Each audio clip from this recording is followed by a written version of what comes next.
الحمدللہ رب العالمین والصلاة والسلام علی خاتم النبیین اما بعد فاعوذ باللہ من الشیطان الرجیم بسم اللہ الرحمن الرحیم الصلاة والسلام علیک یا رسول اللہ وعلی آلک واصحابک یا حبیب اللہ الصلاة والسلام علیک یا نبی اللہ وعلی آلک واصحابک یا نور اللہ۔ مدنی چینل کے ناظرین دیکھ رہے ہیں پروگرام قرآن پاک ترجمہ و تفسیر کے ساتھ۔ الحمدللہ ترتیب وار قرآن پاک کی آیتیں، ان کا ترجمہ و تفسیر، اس پروگرام میں ہم صراط الجنان تفسیر قرآن جو کہ دعوت اسلامی کی مکتبۃ المدینہ نے پبلش کی ہے، اور اسے قبلہ استاد العلماء شیخ الحدیث و تفسیر مفتی محمد قاسم قادری اتاری دامت برکاتہم العالیہ نے تحریر فرمایا ہے، ہم سن رہے ہیں 12واں پارہ سورہ ہود آیت نمبر 109 تک ہمارا درس پہنچ چکا ہے۔ اللہ کریم قرآن کے حق کو حق سمجھنے، اس پر عمل کرنے، باطل کو باطل جاننے اور اس سے بچنے کی توفیق عطا فرمائے۔ نبی کریم صلی اللہ علیہ وآلہ وسلم نے فرمایا، جو مجھ پر درود پڑھنا بھول گیا وہ جنت کا راستہ بھول گیا۔ صلو علی الحبیب صلی اللہ علی محمد صلی اللہ علیہ وآلہ وسلم۔ اعوذ باللہ من الشیطان الرجیم، بسم اللہ الرحمن الرحیم۔ وَلَقَدْ آتَيْنَا مُوسَى الْكِتَابَ فَاخْتُلِفَ فِيهِ وَلَوْلَا كَلِمَةٌ سَبَقَتْ مِنْ رَبِّكَ لَقُضِيَ بَيْنَهُمْ وَإِنَّهُمْ لَفِي شَكٍّ مِّنْهُ مُرِيبٍ۔ آسان ترجمہ قرآن کنز العرفان۔ اور بے شک ہم نے موسیٰ کو کتاب دی تو اس میں اختلاف کیا گیا، اور اگر تمہارے رب کی ایک بات پہلے طے نہ ہو چکی ہوتی تو ان کا فیصلہ کر دیا جاتا، اور بے شک وہ لوگ اس کی طرف سے دھوکے میں ڈالنے والے شک میں ہیں۔ ناظرین کرام، اس آیت میں اللہ پاک نے اپنے حبیب صلی اللہ علیہ وآلہ وسلم کو تسلی دیتے ہوئے فرمایا کہ اے حبیب صلی اللہ علیہ وسلم، جس طرح آپ کی قوم نے قرآن کے ساتھ کیا کہ بعض اس پر ایمان لائے، بعض نے اس کا انکار کیا، اسی طرح حضرت موسیٰ علیہ السلام کی قوم نے ان پر ہماری نازل کردہ کتاب توریت کے ساتھ کیا تھا کہ ان میں سے بعض نے توریت کی تصدیق کی اور بعض نے کفر کیا۔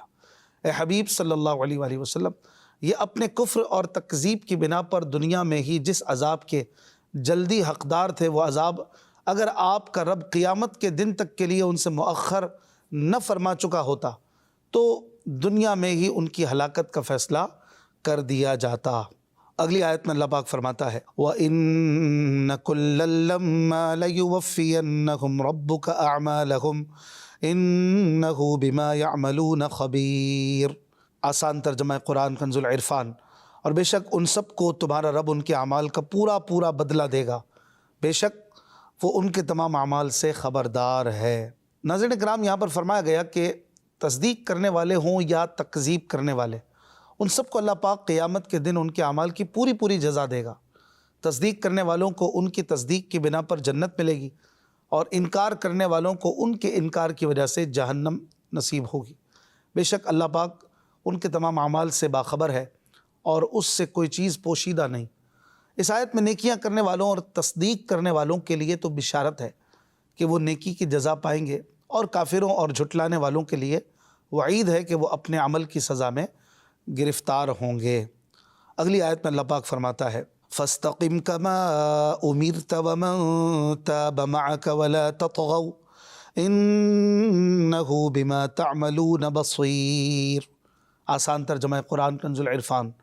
تو تم ثابت قدم رہو جیسا تمہیں حکم دیا گیا ہے، اور جو تمہارے ساتھ رجوع کرنے والا ہے، اور اے لوگو تم سرکشی نہ کرو، بے شک وہ تمہارے کام دیکھ رہا ہے۔ ناظرین اکرام، یہاں پر فرمایا گیا کہ اے حبیب صلی اللہ علیہ وآلہ وسلم، آپ اپنے رب کے دین پر عمل کرنے اور اس کے دین کی دعوت دینے پر ایسے ہی ثابت قدم رہیں جیسے آپ کے رب نے آپ کو حکم دیا ہے، اور آپ کی امت میں سے جو آپ پر ایمان لایا ہے اسے بھی چاہیے کہ وہ اللہ پاک کے دین اور اس کے احکام کی بجا آوری پر ثابت قدم رہے۔ حضرت سفیان بن عبداللہ ثقفی رضی اللہ عنہ فرماتے ہیں کہ میں نے رسول کریم صلی اللہ علیہ وآلہ وسلم سے عرض کی، مجھے دین میں ایک ایسی بات بتا دیجئے کہ پھر کسی سے پوچھنے کی حاجت نہ رہے۔ ارشاد فرمایا آمنت باللہ، میں اللہ پر ایمان لایا کہو، اور پھر اس پر قائم رہو۔ آگے مزید اللہ پاک نے فرمایا ولا تطغوا، اور اے لوگو تم سرکشی نہ کرو، یعنی اے لوگو جس کام سے اللہ پاک نے تمہیں منع کیا ہے وہ نہ کرو۔ تمہارے اچھے برے سارے اعمال اللہ پاک کے علم میں ہے، اور اس سے کوئی عمل پوشیدہ نہیں، تو اے لوگو تم اس بات سے ڈرو کہ تمہارا رب تمہارے اعمال جانتا ہے، جبکہ حال یہ ہے کہ تم اس کے حکم کی خلاف ورزی کر رہے ہو۔ ایمان اور احکام اسلام پر ثابت قدمی نہایت ضروری ہے۔ اللہ پاک ارشاد فرماتا ہے ان الذین قالوا ربنا اللہ ثم استقاموا، بے شک جنہوں نے کہا ہمارا رب اللہ ہے پھر اس پر ثابت قدم رہے، تتنزل علیہم الملائکہ، ان پر فرشتے اترتے ہیں، اللہ تخافوا ولا تحزنوا وابشروا بالجنۃ التی کنتم توعدون، کہ تم نہ ڈرو نہ غم کرو اور اس جنت پر خوش ہو جاؤ جس کا تم سے وعدہ کیا جاتا ہے۔ اور ارشاد فرماتا ہے ان الذین قالوا ربنا اللہ ثم استقاموا فلا خوف علیہم ولا هم یحزنون، بے شک جنہوں نے کہا ہمارا رب اللہ ہے پھر اس پر ثابت قدم رہے تو نہ ان پر خوف ہے نہ وہ غمگین ہوں گے۔ اولئک اصحاب الجنۃ خالدین فیہا جزاء بما کانوا یعملون، وہ جنت والے ہیں ہمیشہ اس میں رہیں گے، انہیں ان کے اعمال کا بدلہ دیا جائے گا۔ ناظرین کرام، جن چیزوں کی وجہ سے بندہ دین اسلام پر ثابت قدم رہتا ہے اور جن چیزوں کی وجہ سے اسلام کی ثابت قدمی سے دور ہوتا ہے اور وہ چیزیں ثابت قدمی میں رکاوٹ بنتی ہیں، ان پر کچھ تفصیلی گفتگو کرتے ہیں۔ چنانچہ دین اسلام پر ثابت قدمی کے چند اسباب میں سے علم دین حاصل کرنا، کثرت سے مسجد میں حاضر ہونا، زبان کی حفاظت کرنا، کفر اور گناہوں سے بچنا، کافروں، بد مذہبوں اور فاسق و فاجر لوگوں سے تعلقات نہ رکھنا، نفسانی خواہشات کی پیروی سے بچنا، مصائب و آلام اور اللہ پاک کی طرف سے آنے والی آزمائشوں پر صبر کرنا، اللہ پاک کی رحمت سے مایوس نہ ہونا، لمبی لمبی امیدیں نہ رکھنا اور دنیا میں زہد و قناعت اختیار کرنا وغیرہ ہیں۔ اور اس کے برعکس ایمان و عمل پر ثابت قدمی سے رکاوٹ بننے والی چیزوں میں سے علم دین سے دور ہونا، مسجد میں حاضر ہونے سے کترانا، زبان کی حفاظت نہ کرنا، کفر اور گناہوں کے ذریعے اپنی جانوں پر ظلم کرنا، کافروں، بد مذہبوں، فاسق و فاجر لوگوں کی صحبت اختیار کرنا، نفسانی خواہشات کی لذت حاصل کرنے کی حرص ہونا، مصائب و آلام اور آزمائشوں پر صبر نہ کرنا، اللہ پاک کی رحمت سے مایوس ہونا، لمبی لمبی امیدیں رکھنا اور دنیا میں رغبت رکھنا، یہ چیزیں اسلام اور ایمان پر ثابت قدمی سے رکاوٹ بنتی ہیں۔ اللہ پاک ہمیں نیکی کے رستے پر چلائے، سیدھے رستے پر چلائے اور اسلام پر استقامت عطا فرمائے۔ حضرت عبداللہ ابن عباس رضی اللہ عنہما سے روایت ہے کہ روم کی جنگ میں دوسرے مسلمانوں کے ساتھ صحابی رسول حضرت عبداللہ بن حذافہ سہمی رضی اللہ عنہ کو بھی قید کر لیا گیا تھا۔ رومی سردار نے تمام مسلمانوں کو اپنے دربار میں بلایا اور حضرت عبداللہ بن حذافہ سہمی رضی اللہ عنہ سے کہا عیسائی ہو جاؤ ورنہ میں تمہیں تانبے کی دیگ میں ڈال کر جلا دوں گا۔ یہ سن کر آپ رضی اللہ عنہ نے جواب دیا ایسا ہرگز نہیں ہو سکتا، میں کبھی بھی نصرانی عیسائی نہیں بنوں گا۔ ظالم سردار نے جب یہ سنا تو تانبے کی دیگ منگوا کر اس میں تیل ڈلوایا، پھر اس کے نیچے آگ جلانے کا حکم دیا۔ جب تیل خوب گرم ہو کر ابلنے لگا تو ایک مسلمان قیدی کو بلا کر کہا عیسائی ہو جاؤ۔ اس مرد مجاہد نے انکار کیا تو اسے ابلتے ہوئے تیل میں ڈلوا دیا۔ دیکھتے ہی دیکھتے اس کا سارا گوشت جل گیا اور ہڈیاں اوپر تیرنے لگی۔ پھر حضرت عبداللہ بن حذافہ سہمی رضی اللہ عنہ سے کہا عیسائی ہو جاؤ ورنہ اس شخص کی طرح تمہیں بھی اس ابلتے ہوئے تیل میں ڈال دیا جائے گا۔ آپ رضی اللہ عنہ نے صاف انکار کر دیا۔ ظالم سردار نے حکم دیا کہ اسے بھی تیل کی دیگ میں ڈال دو۔ حکم پاتے ہی جلادوں نے آپ کو پکڑا اور ابلتے ہوئے تیل میں ڈالنے کے لیے لے چلے۔ آپ رضی اللہ عنہ نے اچانک رونا شروع کر دیا۔ جلاد ظالم سردار کے پاس آئے اور بتایا کہ وہ قیدی رو رہا ہے۔ سردار بہت خوش ہوا اور حکم دیا اسے ہمارے پاس لے آؤ۔ وہ یہ سمجھ رہا تھا کہ شاید آپ موت کی وجہ سے ڈر رہے ہیں اور اس کی بات ماننے کے لیے تیار ہو گئے۔ جب آپ رضی اللہ عنہ اس کے سامنے آئے تو فرمایا کیا تم لوگ یہ سمجھ رہے ہو کہ میں موت کے خوف سے رو رہا ہوں؟ خدا کی قسم میں موت کے خوف سے نہیں بلکہ میں تو اس لیے رو رہا ہوں کہ میرے جسم میں صرف ایک جان ہے جو میں دین اسلام کے لیے قربان کر رہا ہوں۔ مجھے تو یہ پسند تھا کہ میرے جسم میں اگر 100 جانیں ہوتی تو ایک ایک کر کے سب اللہ کے نام پہ قربان کر دیتا۔ سردار آپ کی یہ ایمان افروز تقریر سن کر بہت متعجب ہوا کہ ان کے اندر اپنے دین کی کتنی محبت ہے اور یہ خوشی سے دین کی خاطر اپنی جان قربان کرنے کے لیے تیار ہے۔ سردار نے لالچ دیتے ہوئے کہا اگر تم عیسائی ہو جاؤ تو میں اپنی بیٹی کی شادی تم سے کر دوں گا اور حکومت میں بھی تمہیں حصہ دوں گا۔ آپ رضی اللہ عنہ نے اس کی یہ پیشکش بھی ٹھکرا دی اور صاف منع کر دیا۔ پھر اس نے کہا اچھا اس طرح کرو کہ تم میرے سر پر ایک بوسہ دو، اگر تم یہ کرو گے تو میں تمہیں آزاد کر دوں گا اور تمہارے ساتھ تمہارے 80 مسلمان قیدیوں کو بھی آزاد کر دوں گا۔ آپ نے فرمایا اگر واقعی تم ایسا کرو گے تو میں تمہارے سر کو بوسہ دینے کے لیے تیار ہوں۔ سردار نے یقین دہانی کرائی کہ میں اپنی بات ضرور پوری کروں گا۔ چنانچہ آپ رضی اللہ عنہ نے مسلمانوں کی آزادی کی خاطر اس ظالم کے سر کا بوسہ لیا۔ سردار نے حسب وعدہ آپ کو اور 80 مسلمان قیدیوں کو آزاد کر دیا۔ جب یہ تمام مجاہدین امیر المومنین حضرت عمر فاروق رضی اللہ عنہ کی بارگاہ میں پہنچے تو امیر المومنین آپ کو دیکھ کر کھڑے ہو گئے اور آپ رضی اللہ عنہ کے سر کا بوسہ لیا اور بہت خوش ہوئے اور انہیں بہت ہی شاباش دی اور ان کی حوصلہ افزائی فرمائی۔ اللہ تعالی ہمیں بھی ایمان پر استقامت اور ایسی استقامت عطا فرمائے جو ان اللہ والوں کی اور ان مجاہدین کی تھی کہ سامنے موت دکھ رہی ہے لیکن اسلام سے ذرہ برابر بھی ہلتے نہیں ہیں، ہٹتے نہیں ہیں۔ یہ کیا خوبصورت ان کے جذبات تھے، سبحان اللہ۔ اگلی آیت میں اللہ پاک ارشاد فرماتا ہے وَلَا تَرْكَنُوا إِلَى الَّذِينَ ظَلَمُوا فَتَمَسَّكُمُ النَّارُ وَمَا لَكُم مِّن دُونِ اللَّهِ مِنْ أَوْلِيَاءَ ثُمَّ لَا تُنصَرُونَ۔ آسان ترجمہ قرآن کنز العرفان۔ اور ظالموں کی طرف نہ جھکو ورنہ تمہیں آگ چھوئے گی اور اللہ کے سوا تمہارا کوئی حمایتی نہیں، پھر تمہاری مدد نہیں کی جائے گی۔ ناظرین کرام یہاں پر فرمایا گیا وَلَا تَرْكَنُوا إِلَى الَّذِينَ ظَلَمُوا، اور ظالموں کی طرف نہ جھکو۔ یہاں پر لفظ ترکنو یہ لفظ رکون سے نکلا ہے، یعنی جھکنا اور قلبی میلان۔ تو قلبی میلان کا یہاں پر منع کیا گیا کہ ظالموں کی طرف قلبی میلان نہ رکھو۔ اور جب قلبی میلان پر اتنی سخت وعید ہے تو کافروں کے ساتھ تعلقات کی ان صورتوں کا کیا حل ہوگا جو قلبی میلان سے بڑھ کر ہیں۔ یاد رہے کہ طبعی میلان کی غیر اختیاری صورت اس آیت میں بیان کیے گئے حکم میں داخل نہیں۔ چنانچہ اعلیٰ حضرت امام احمد رضا خان رحمۃ اللہ علیہ کے فرمان کا خلاصہ ہے مگر طبعی میلان جیسے ماں باپ، اولاد یا خوبصورت بیوی کی طرف ہوتا ہے، اس کی جو صورت غیر اختیاری ہو وہ اس حکم کے تحت داخل نہیں۔ پھر بھی اس تصور سے کہ یہ اللہ اور رسول کے دشمن ہیں، ان سے دوستی حرام ہے اور اپنی قدرت کے مطابق اسے دبانا یہاں تک کہ بن پڑے تو فنا کر دینا لازم ہے۔ میلان کا آنا بے اختیار تھا اور اس کا جانا یعنی اسے زائل کرنا قدرت میں ہے، تو اس میلان کو رکھنا اختیار موالات ہوا اور یہ حرام قطعی ہے۔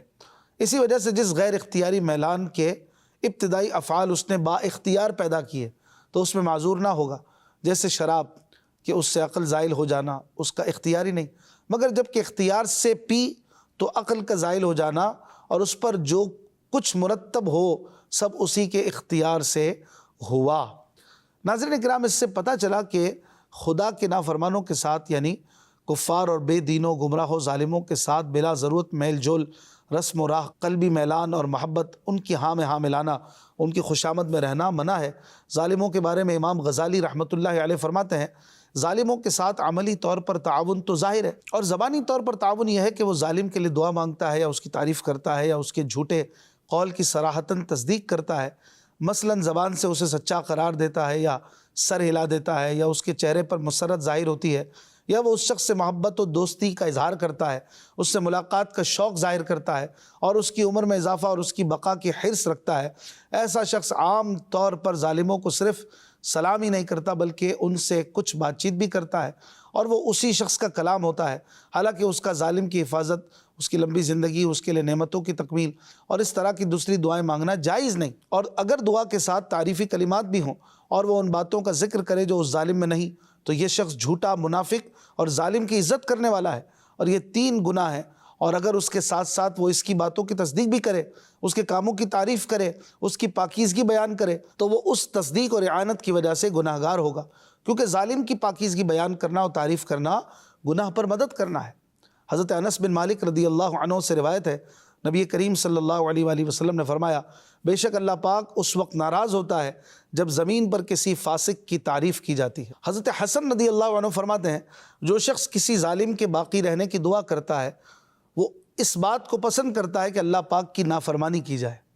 امام اوزاعی رحمۃ اللہ علیہ فرماتے ہیں اللہ پاک کے ہاں اس عالم سے زیادہ ناپسندیدہ شخص کوئی نہیں جو کسی ظالم گورنر کے پاس جاتا ہے یہاں ایک اور بات یاد رکھیں کہ بعض حضرات کا یہ نظریہ ہے کہ ہم اپنے دنیاوی ضروریات کی وجہ سے ظالموں کے اعمال پر راضی ہوتے ہیں، ان کی خوشامد و چاپلوسی کرتے اور ان کی ہاں میں ہاں ملاتے ہیں۔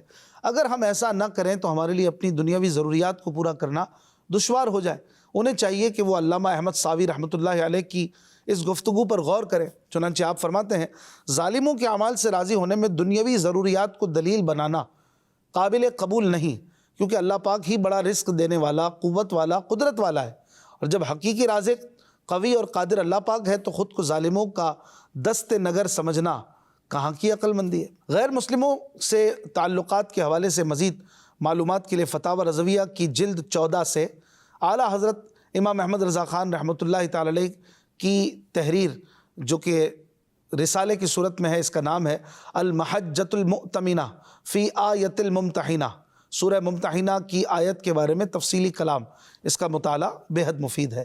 آگے اللہ پاک نے فرمایا وَمَا لَكُم مِّن دُونِ اللَّهِ مِنْ أَوْلِيَاءَ ثُمَّ لَا تُنصَرُونَ، اور پھر اللہ کے سوا تمہارا کوئی حمایتی نہیں ہوگا اور تمہاری مدد نہیں کی جائے گی، یعنی پھر اللہ پاک کے عذاب سے تمہیں کوئی نہیں بچا سکے گا، اللہ پاک کے سوا تمہارا پھر کوئی مددگار نہیں ہوگا، اور نہ ہی کل قیامت کے دن تمہیں کوئی ایسا ملے گا جو تمہاری مدد کر سکے اور اللہ پاک کے عذاب سے تمہیں بچا لے۔ حضرت علامہ علی بن محمد خازن رحمۃ اللہ علیہ فرماتے ہیں، یہ حال تو ان کا ہے جو ظالموں سے تعلقات اور میل جول رکھیں، ان کے اعمال سے راضی ہوں اور ان سے محبت رکھیں، اور جو خود ظالم ہو تو اس کا حال ان سے کتنا بدتر ہوگا وہ خود ہی غور کر لے۔ امام عبداللہ بن احمد نصفی رحمۃ اللہ علیہ لکھتے ہیں، ایک دن حضرت موفق رحمۃ اللہ علیہ نے امام کے پیچھے نماز پڑھی، اور جب امام نے یہ آیت وَلَا تَرْكَنُوا إِلَى الَّذِينَ ظَلَمُوا یہ پوری آیت تلاوت کی تو آپ رحمۃ اللہ علیہ پر غشی طاری ہو گئی، بے ہوشی طاری ہو گئی، افاقہ ہوا، تو ان سے اس بے ہوشی کی وجہ کے بارے میں پوچھا گیا تو آپ نے فرمایا یہ سزا کا بیان اس شخص کے بارے میں ہے جو ظالم کی طرف جھکے، اس کی طرف قلبی میلان رکھے، تو جو خود ظالم ہو اس کا کیا حال ہوگا۔ الامان والحفیظ، میں اس ڈر کی وجہ سے بے ہوش ہو گیا۔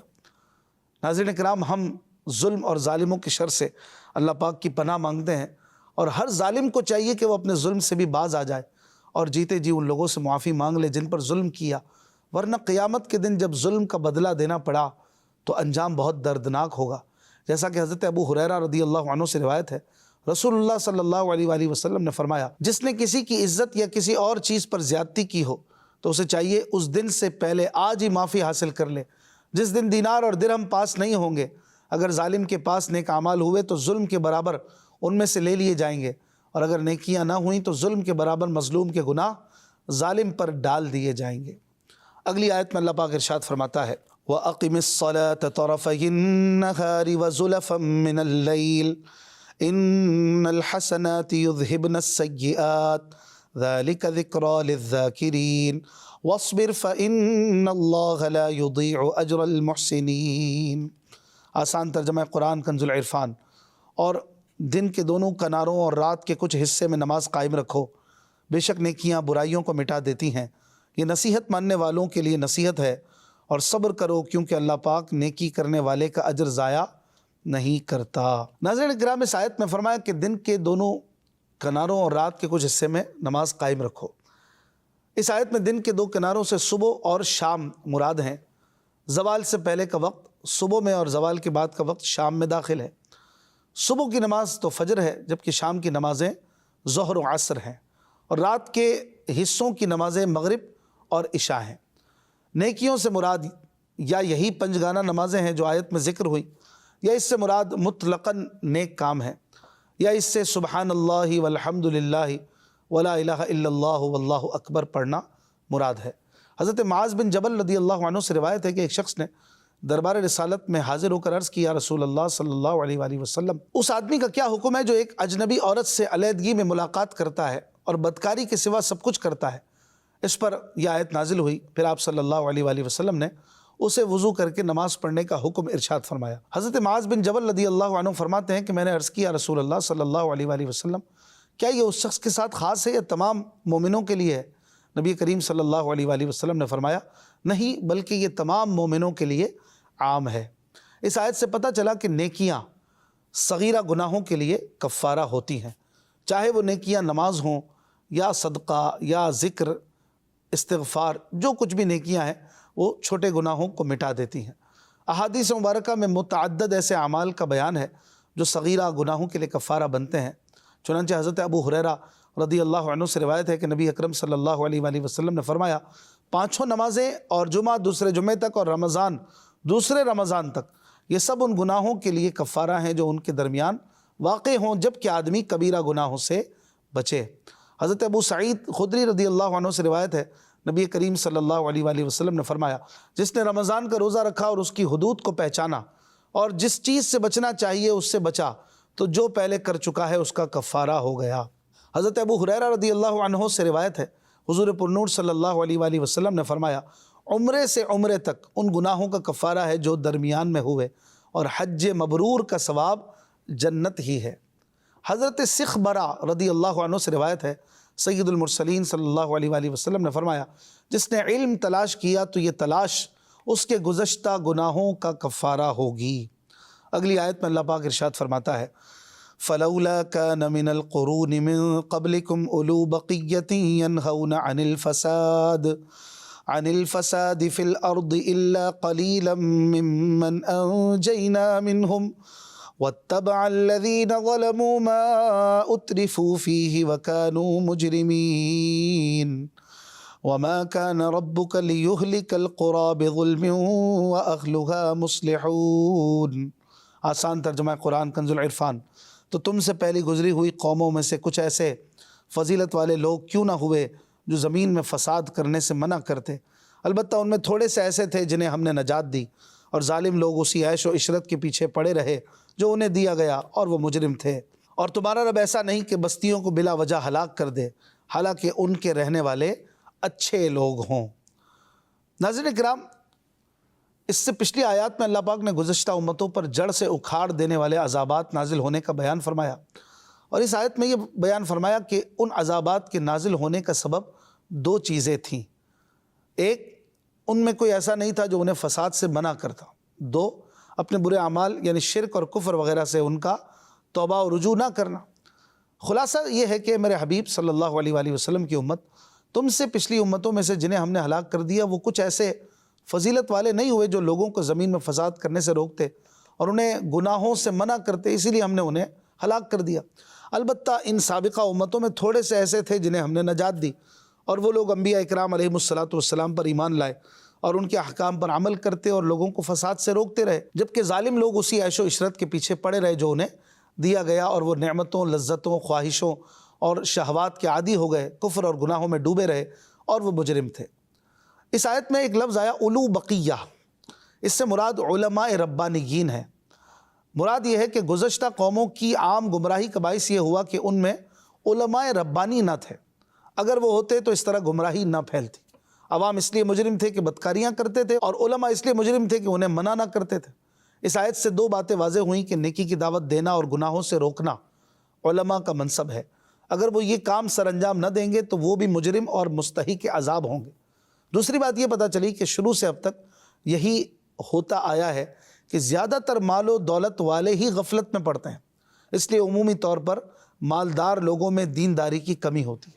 اللہ پاک سے دعا ہے وہ قرآن پاک سمجھنے اور اس پر عمل کرنے کی توفیق عطا فرمائے۔ زندگی رہی تو اگلے درس میں آیت نمبر 118 سے اپنے درس کا آغاز کریں گے۔ اپنا خیال رکھیے گا۔